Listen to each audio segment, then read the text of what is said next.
Yes. What's good, everybody? Welcome back to Veterans Minimum. I'm your host, Nick Deus. Nick Deus 10 is where you can find me on all social media outlets.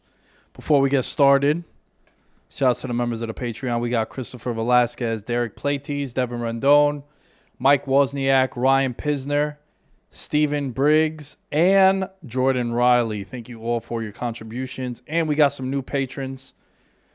Tyron, Luke, Jacob Lindgren, not really sure how that goes, Alan. And then we got my guy from Rochester, Nick Mancuso. Shouts to Elevate. Okay, we are here. Alan is in the building.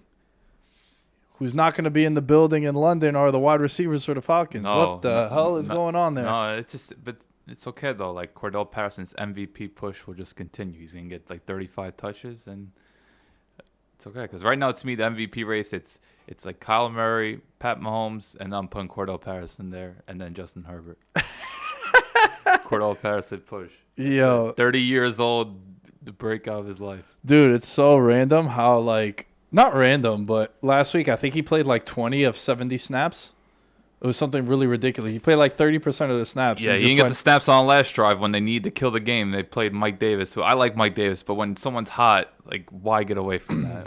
One of many questionable decisions by Arthur Smith, who's not off to a good start in Atlanta. Jesus, yeah. So, look, there's a lot I want to get to, but in particular, Stephon Gilmore gets traded to the Carolina Panthers.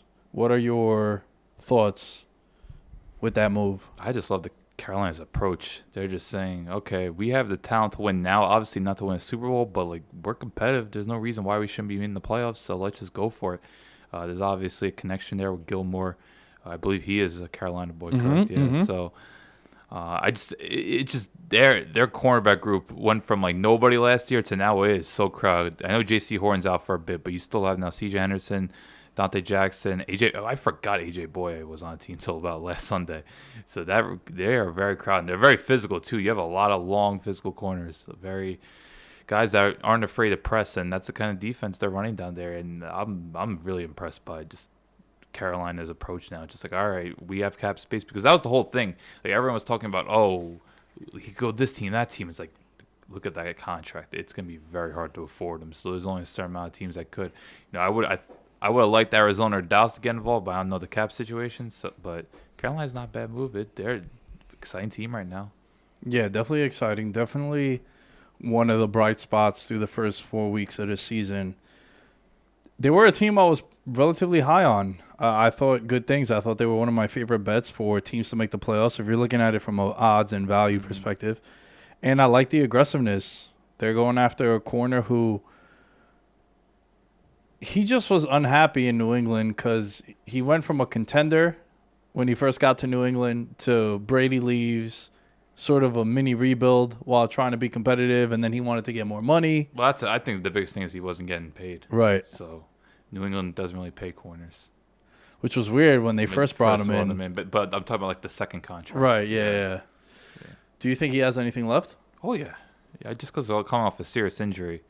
What is he, 29 years old? 31. Oh, he's 31. Whoops. I can see why they want to pay him. No, I'm still very hopeful. You always are a little concerned about corners with his stature, the guys that rely more on physicality rather than mobility, but he's still someone that he could challenge receivers to the line of scrimmage, and in that division, you're going to need that. So I'm looking forward to it. No, I'm confident he's going to bring something to that defense. Yeah, I think you're looking at Carolina. They're not going to allow a couple of injuries to corner, like with J.C. Horn, be the end of them being competitive. Like they go out and they get two corners to replace that. And I just think now, dude, like you need to have 4 DBs on the field that can make plays. Or corners, I should say, because you got the safeties. But now pretty much all the teams run 3-4 wide receiver sets as like a primary formation for them. 60-70% of the time. So they just got some freak specimens there. Like we haven't like obviously Brian Burns is great. I think Shaq Thompson's having a redemption year. He's been ever since Kuechly retired. He's been on decline, but this year he just looks different. I don't know if that number changed. Him wearing number 7, but man, he is flying to the ball. And I think one of the most fascinating, versatile defenders in the league that I think people are going to start showing more appreciation to is Jeremy Chin, who's just another playmaker. I just don't think he's getting visibility because Carolina's kind of one of those smaller market teams, but he's someone. And you know, at linebacker, safety, nickel corner, he's kind of like Jamal Adams, but I think he could actually, cover. Not signing Jamal Adams, it's just man coverage is not his thing. But Jeremy Chin, I think he could actually cover as well. So Carolina, I thought they were a bomb 5 defense, and man, I've definitely been proved wrong.